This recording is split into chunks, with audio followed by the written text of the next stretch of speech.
Mathrubhumi news, Mathrubhumi की आवाज, मातृभूमि के लिए। દરેડ ખાતેના સ્ટોરમાં પડેલા ભંગારના વજનમાં ગોટાળા કરીને લાખોનું કૌભાંડ કર્યું.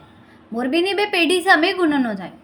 પીજીવીસીએલના સ્ટોરમાંથી ખાનગી કોન્ટ્રાક્ટર પેઢી દ્વારા લઈ જવાતા ભંગારના જથ્થામાં વજન કાંટા પર મસ્ત મોટું કૌભાંડ વીજ તંત્રની ચકાસણી અને સતર્કતા બાદ ધ્યાનમાં આવ્યું હતું. જામનગરના પંચ બી ડિવિઝન પોલીસ સ્ટેશન વિસ્તારમાં પીજીવીસીએલ દ્વારા આપેલી ફરિયાદ મુજબ તેમના જે સ્ક્રેપનો ભંગારનો જે માલ વેચવાનો બહાર આપવાનો હોય છે ટેન્ડર મુજબ, એ મુજબમાં જે બહારથી જેમને મળેલું હતું લેવાના હતા, જે શાહેદ છે નિસર્ગ સ્ટાર પેઢી, એમના દ્વારા જે આ કામના આરોપી છે જય બાલાજી એન્ટરપ્રાઇઝના પ્રોપરાઇટર અને મેલડી એન્ટરપ્રાઇઝના પ્રોપરાઇટર અને બાકી જે તમામ તપાસમાં ખુલે એ તમામ વિરુદ્ધ ફરિયાદ આપવામાં આવી છે કે જ્યારે આ પીજીવીસીએલ દ્વારા આશરે 60,000 કિલો નો જે સ્ક્રેપનો માલ આપવામાં આવેલો, આ લઈ જતી વખતે વે બ્રિજ ઉપર જ્યારે એનું વેઇટ કરવામાં આવે છે ત્યારે નીચે વે બ્રિજની નીચેથી રિવર્સ ચેક મારીને આ જે ખરેખર એનો એકચ્યુઅલ જે વેઇટ હોય એના કરતાં ઓછો વેઇટ બતાવે એ રીતની છેતરપિંડી કરવામાં આવી છે.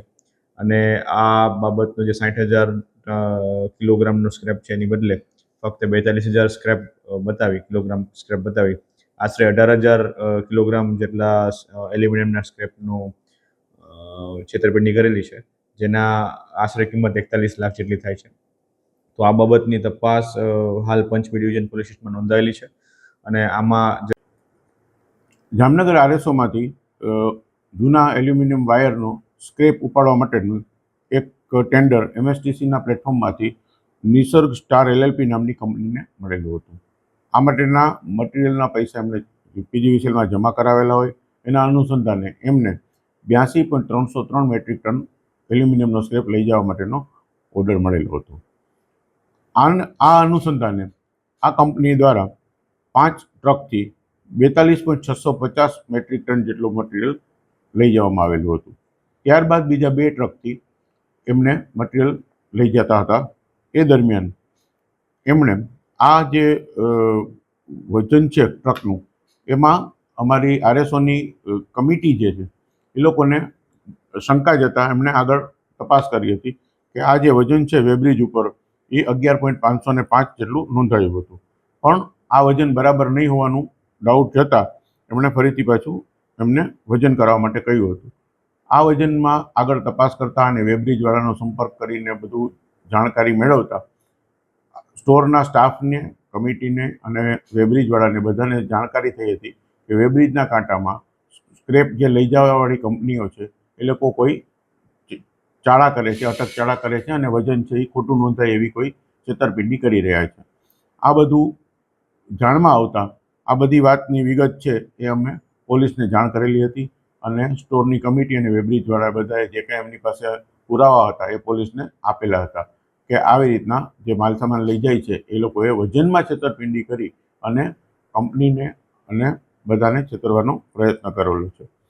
આ બધી વસ્તુ થતાં આના ઉપર પોલીસે તાત્કાલિક તપાસ હાથ ધરી છે અને એની ઉપર આગળ કાર્યવાહી કરી રહી છે.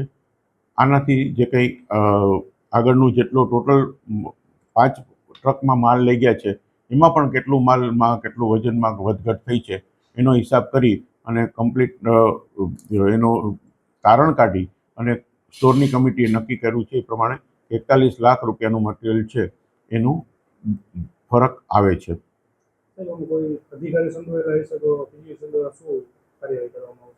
આમાં અધિકારી સંડોવાયેલા હોય એવી કોઈ હકીકત હાલના તબક્કે છે નહીં. અધિકારીએ પોતે જ અને સ્ટાફે પોતે જ આ જે છેતરપિંડી છે એની સાથે થયેલી એને ઉજાગર કરી છે અને એમની સતર્કતા અને એમના અનુભવને કારણે જ આ વસ્તુ અમે પકડી શક્યા છીએ. પણ આમ છતાં એમની કોઈનું ઇન્વોલ્વમેન્ટ હોય તો લિટરલી કાયદાકીય રીતે એમના સામે પણ કાર્યવાહી કરવાની થશે. માતૃભૂમિ ન્યૂઝ સાથે હિરેન ગાંધી, જામનગર. ખૂબ જ ટૂંકા સમયમાં માતૃભૂમિ ન્યૂઝ ઓટીટી પ્લેટફોર્મ અને મેગા સિટીમાં કેબલ નેટવર્ક સાથે જોડાઈ જશે. તો જોતા રહો માતૃભૂમિ ન્યૂઝ.